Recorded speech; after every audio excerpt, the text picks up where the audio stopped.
Poinsettias, first introduced to the United States in 1820 by Joel Poinsett. Brought these back. He was the first U.S. ambassador to Mexico. And this is an incredible plant that's native to Mexico that can also be brought into our homes and used for awesome seasonal decor. I'm Jonah Nelson, here with Family Tree Nursery to talk with you about poinsettias and how you can grow them and care for them properly. Now, poinsettias have a long-standing history in the United States, and they've been a really great way to add instant color to any living space in your home. However, when you add a poinsettia to your living room or to your dining room or to an area where you're trying to entertain, you need to keep a few things in mind and consider, what does a poinsettia like in order to continue to thrive and do its best? Now, these poinsettias are grown right here in Kansas City, where we've been growing poinsettias for over 50 years. These poinsettias are incredible in what they change from a green plant into their beautiful array of colors. And there are so many color options to choose from now, where originally they would have just been red. Now we have color variations ranging from pinks, reds, maroons, burgundies, all sorts of shades of multicolors. And these are not painted. This is just their natural color. They can add really cool colors to your home. Now with poinsettias, what you're seeing when you see the color of a poinsettia is not actually the flower itself.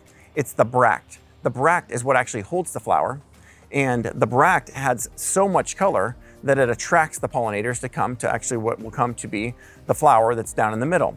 Now this is the most traditional of poinsettias, being a red poinsettia. This is in a 6-inch container, and this is a big, beautiful bract that's just now starting to really fully open up. And down into the center of the bract is where the flower sits.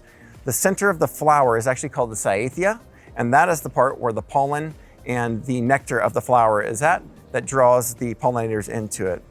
Now these poinsettias, natively growing to Mexico, have some very specific light requirements and water requirements.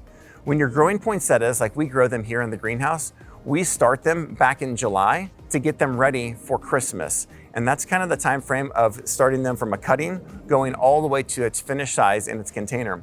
We generally start growing our largest ones earliest and finish with our smallest ones at the very end, where we can grow a 10-inch poinsettia and a 2-inch poinsettia about the same time frame, but by sticking the cuttings at different dates. And there's so many different shapes and sizes, and we try to use the larger growing genetic varieties for our larger containers and the more dwarf or shorter growing varieties for the smallest size containers.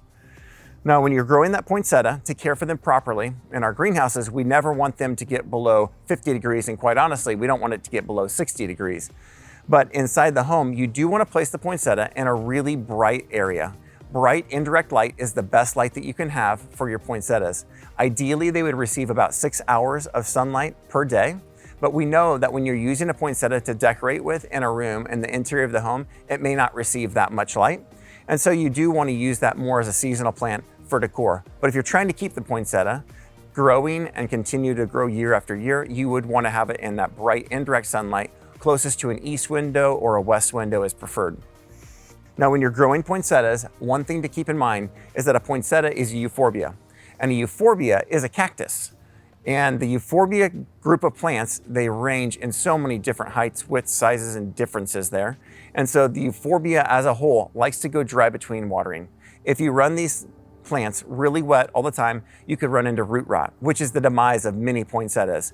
When you get to the point where the plant is staying saturated with water and the roots begin to rot, that is an irreversible process, and it's really hard to recover a plant from that. So you want to err on the side of dry than on the side of wet. With that being said, when you do water it thoroughly and let the water saturate the soil and run through the bottom of the container so that the plant is thoroughly watered, but then space your waterings out so that the plant gets to a very dry state. When I say very dry state, you can't get to the point to where the plant is wilting every time. Otherwise, a poinsettia will tell on you, and you'll have yellow leaves on the interior, which will need to be removed or they will drop.